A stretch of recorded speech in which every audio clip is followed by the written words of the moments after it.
I've never been the loudest in the room. But I've always known exactly what I'm doing there. Driven, observant, and, for a long time, underestimated. My name's Emma, and for years I poured everything I had into building ideas that could move companies forward. One of those ideas changed everything. The only problem: someone else took credit for it. I've always been the kind of person who preferred results over recognition. I never needed the spotlight to feel validated. Just give me a problem to solve and I'll find a way through it. I'm analytical, steady, and admittedly a little obsessive when I care about something, which is most of the time. That trait served me well in my career. I started in corporate strategy straight out of grad school, joining a mid-sized tech company where I quickly built a reputation for being reliable, quick on the uptake, and, if we're being honest, easily overlooked. I didn't mind being underestimated at first. In fact, it gave me space to think, to plan. I wasn't the loudest in the room, but I was always listening, watching how decisions were made, who got what kind of attention, and who took the credit. You can learn a lot from being in the background. Sometimes too much. My field, corporate innovation, relies on foresight. Spotting patterns, understanding systems, proposing change before people realize they need it. I loved that. I thrived in that. And about 10 years ago I proposed something bold, something I knew could fundamentally shift how our company operated. It was the kind of initiative that could change the arc of a career. It did, actually. Just not mine. Someone else took the credit. Not accidentally. Not passively. He claimed it fully and deliberately while I watched, stunned, in a room full of people who didn't notice or didn't care. I said nothing. What could I have said, really? He had seniority. He had presence. He had timing. All I had was the original idea. And no one seemed to think that counted for much. At the time, it felt like a loss I'd carry forever. But something shifted after that. I didn't collapse. I recalibrated. It's funny how life works. You can move on, build something entirely new, forget you even need closure. And then, years later, the past circles back around in ways you don't expect. He took my idea. It made his career. But eventually, truth has a habit of showing up. Uninvited, unapologetic. And when it did, I was ready. It started with a simple observation. One of those small, almost invisible things that everyone else seemed to overlook. But it caught in my mind like a splinter. I was reviewing quarterly data on user engagement for one of our underperforming products. Something most people had stopped paying attention to. Buried in the analytics was a strange pattern. A small segment of users was using the platform in a way we hadn't anticipated. Not how we designed it. Not how we marketed it. But they kept coming back. Repeatedly. Quietly. Consistently. Most people would have dismissed it as noise. I saw a signal. The next few weeks became a blur of spreadsheets, late nights, user interviews, and market research. I was in my element. I'd rush home from work and open my laptop before even changing clothes. I skipped dinners, missed calls, and filled every corner of my notebook with ideas, sketches, flowcharts. My apartment looked like a conspiracy theorist's den. Post-its, wireframes, stats scrawled across whiteboards. I wasn't chasing a promotion. I was chasing a possibility. What I saw was an opportunity for digital transformation. A way to pivot our aging, bloated platform into something nimble, user-centric, and scalable. We could build an adaptive product suite around these user behaviors, streamline operations through automation, and finally tap into a growing market our competitors were ignoring. It wouldn't just fix our product, it could redefine it. By the time the quarterly strategy session rolled around, I had a full proposal written, polished slides, and a quiet hope that maybe this was my moment. It wasn't flashy. It wasn't a moonshot. But it was solid. It was smart. And it was mine. We sat around the glass-walled conference room. 12 of us, mostly managers, a few directors, and Brad Worthington, Director of Product Development. Charismatic in the way that made people assume he knew what he was talking about even when he didn't. He had the kind of polished ease that comes from years of playing the corporate game. People liked him. They laughed at his jokes, nodded when he spoke. He had a talent for making everyone feel seen, even while somehow centering himself in every conversation. I never disliked Brad exactly. I just didn't trust him. I presented my proposal at the brainstorming session. 10 minutes, carefully timed, with annotated slides and key metrics. Few people nodded. One or two asked questions. Brad said nothing. Just watched me with that unreadable smile of his and jotted something in his notebook. By the end of the day, my heart was pounding with that anxious blend of excitement and dread. I thought maybe, just maybe, I'd done it. That someone would follow up, ask for more detail, show interest. But nothing came. 3 days later, Brad called an impromptu meeting with senior leadership. Not the usual kind of casual update. This was a full-blown presentation with catering, branded folders, and an agenda printed in color. And there was my idea. Slightly reworded, repackaged in his style, but unmistakably mine. The structure, the data points, even the phrasing of key insights, I could have recited them by heart. He pitched it like it had come to him in a moment of insight. As if he'd been the one poring over late-night usage data and talking to confused users. As if he'd crafted the plan from scratch, fueled by his own brilliance. Everyone was impressed. The CEO clapped him on the back. Someone joked about how he was always 5 steps ahead. I sat in the back of the room, smiling like it didn't matter. Like I hadn't just been erased in real time. No one questioned it. No one looked my way. And Brad? Well, Brad didn't look at me at all. That was the moment I realized how the game was really played. Ideas weren't enough. Effort wasn't enough. Not if you didn't know how to own the room, how to manipulate timing, how to speak with just enough confidence to make people forget to ask where the brilliance came from. He'd stolen it cleanly, efficiently. And at the time, I thought he'd gotten away with it. I still remember the way the conference room smelled that morning. Burnt coffee and cheap lemon disinfectant. It was one of those all-hands product strategy meetings where the higher-ups gathered around the sleek oval table, and the rest of us lined the walls like obedient shadows. I didn't expect much. I was told it was just a quarterly check-in with updates from the directors. Routine. Informational. Then Brad stood up, cleared his throat, and launched into my idea. Not a version of it. Not something inspired by the same insight. It was the exact structure, the same model I'd built and refined, even down to the phrasing I'd used in my notes. He'd taken my concept, the digital transformation initiative I had labored over for weeks, and delivered it with the smooth cadence of someone who'd simply woken up one day with a stroke of brilliance. I looked around the room as he spoke, waiting for someone to glance at me. Just one flicker of recognition. Nothing. Instead, I watched heads nod, pens scribble, and eyes light up with enthusiasm. The CIO leaned forward, intrigued. The VP of Operations asked a follow-up question, and Brad answered with confidence. Some of the numbers he quoted were mine, pulled directly from the private draft I'd shared on our internal server. I had never sent it to him, but I had no doubt he'd found a way to access it. He had connections in every department. Probably saw it as fair game. I opened my mouth once, to add something, to clarify, to claim even a sliver of what was mine. He cut me off with a practiced smile.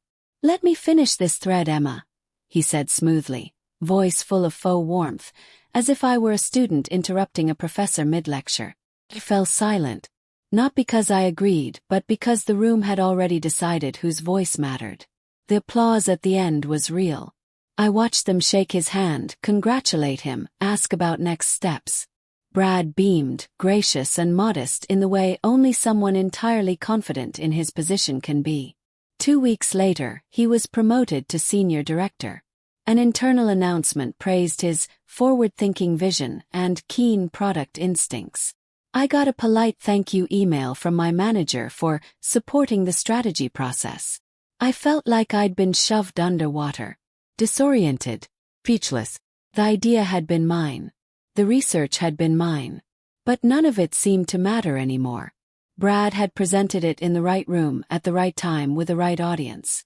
And I was left with nothing but the echo of my own silence. At first, I told myself it wasn't worth the fight. That the real win was the company moving in a smarter direction, even if I wasn't credited. But that's a lie we tell ourselves when we're not ready to admit we've been betrayed. Still I tried. Carefully. Quietly. I brought it up with my manager. Just a passing comment over coffee. I mentioned how I had worked extensively on the idea Brad had pitched. He blinked, paused, and then said, "Oh, you mean you were part of that project?" He looked genuinely confused. Or maybe he pretended to be. It was hard to tell. Pressed a little. I mentioned the drafts, the user interviews I'd conducted, the late nights. He shifted uncomfortably. "Look, Emma," he said, lowering his voice. "Brad's presentation really landed. Leadership is happy. This is a big win for the company.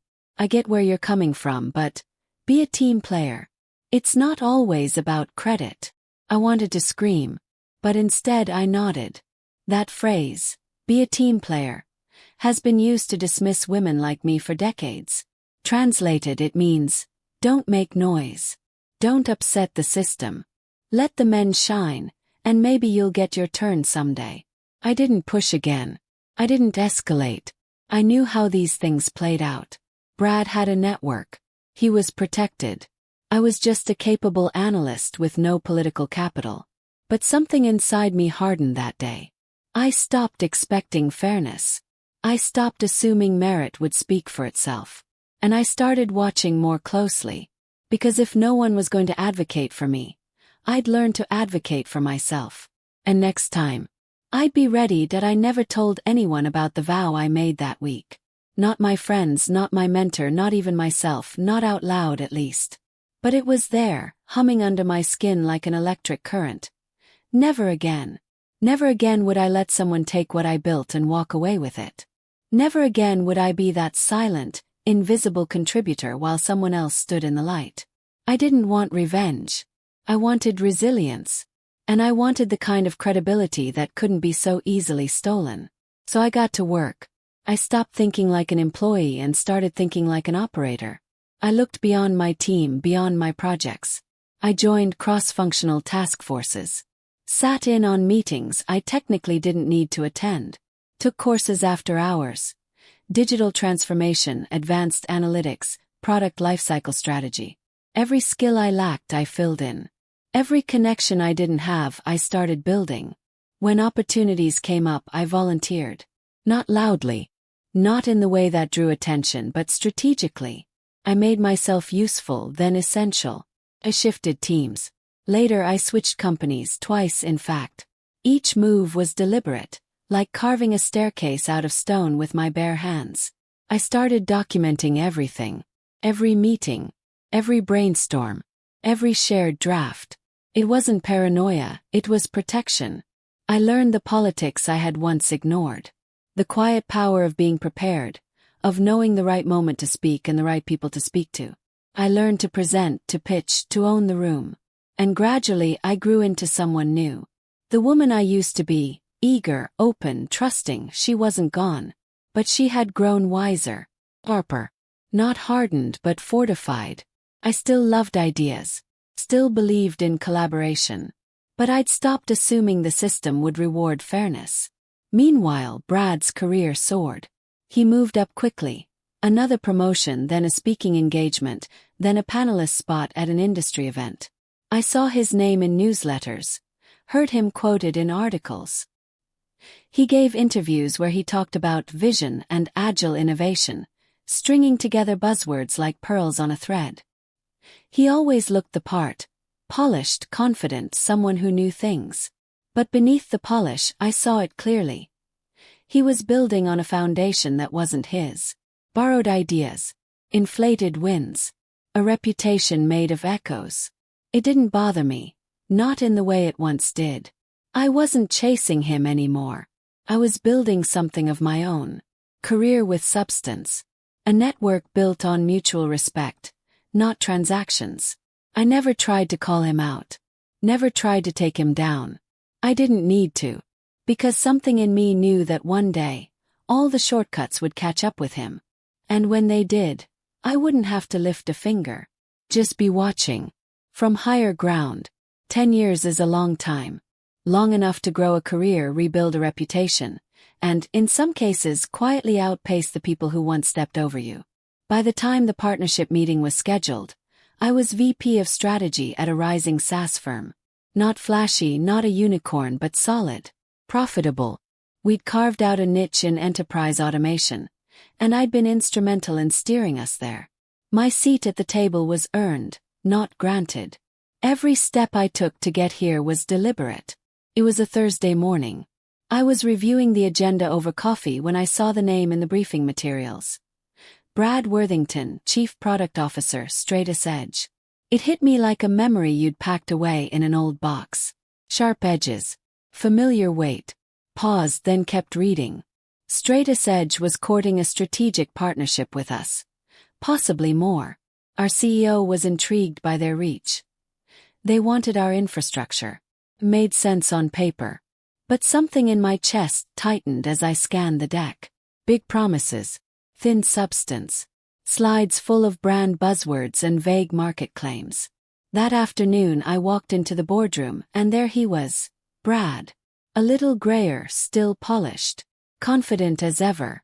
Shaking hands, laughing too loud. He looked straight at me as he crossed the room. And didn't blink. No recognition. I wasn't surprised. To him I'd been background noise. A footnote in a meeting a decade ago. He didn't remember my face, let alone what he'd taken. But I remembered everything. We introduced ourselves as the team settled in. He shook my hand and gave me a courteous nod, eyes sliding past me like I was just another VP with a clipboard and a time slot. The room filled with polite small talk and strategic chatter.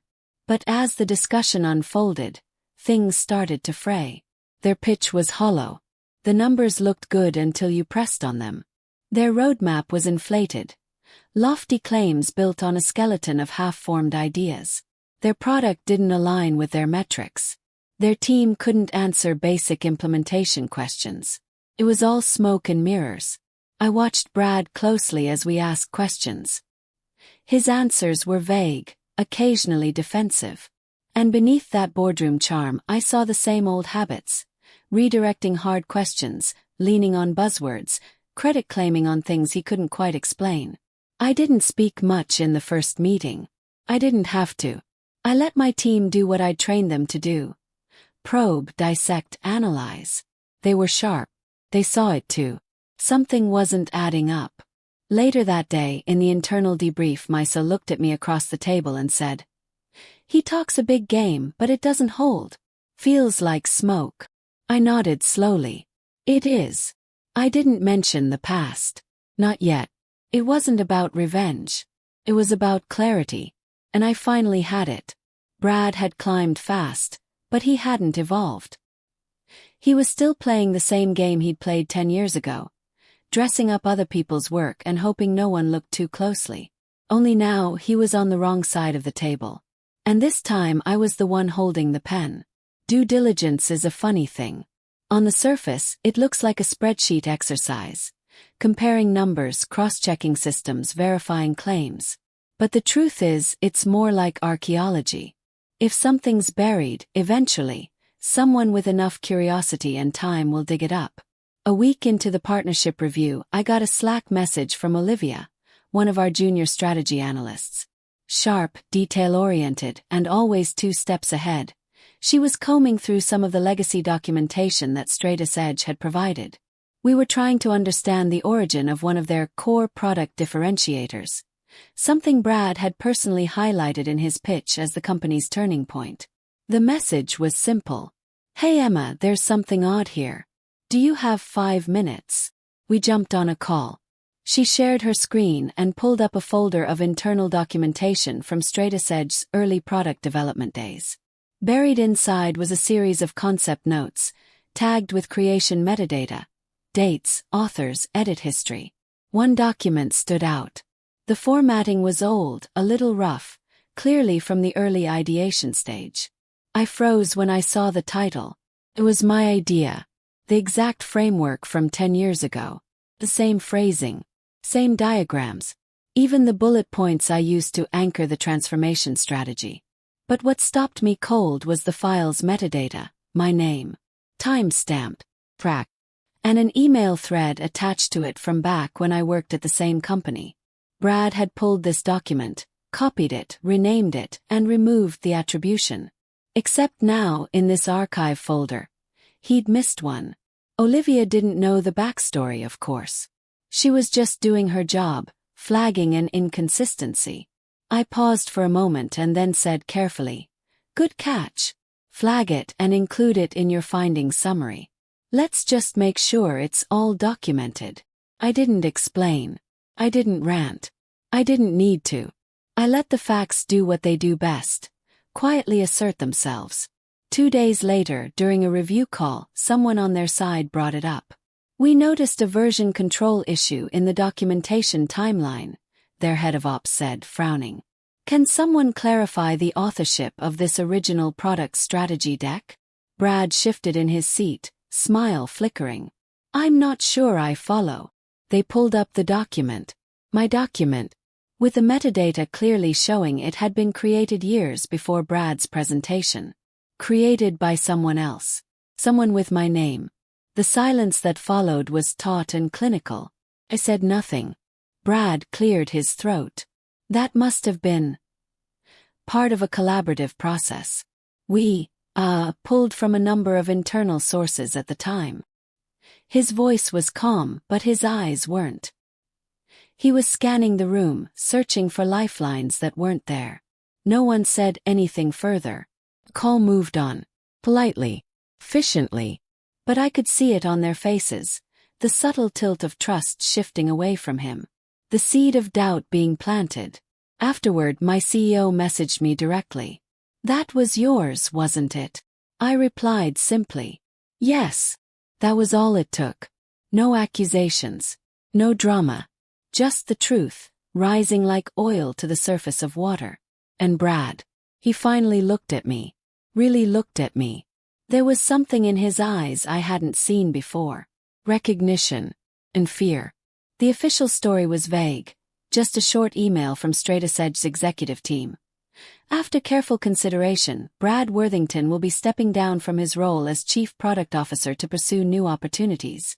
We thank him for his contributions and wish him well." But I knew better. And so did anyone paying attention.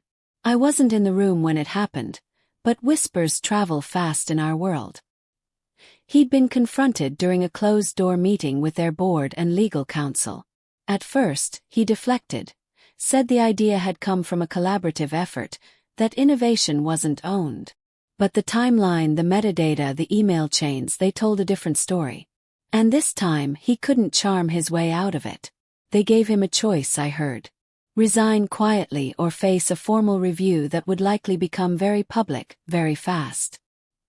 He took the quieter door, still trying to save face. It was ironic. For all his political savvy and polish, it was something as simple as a forgotten timestamp that undid him. I watched it all unfold with a calm I hadn't expected.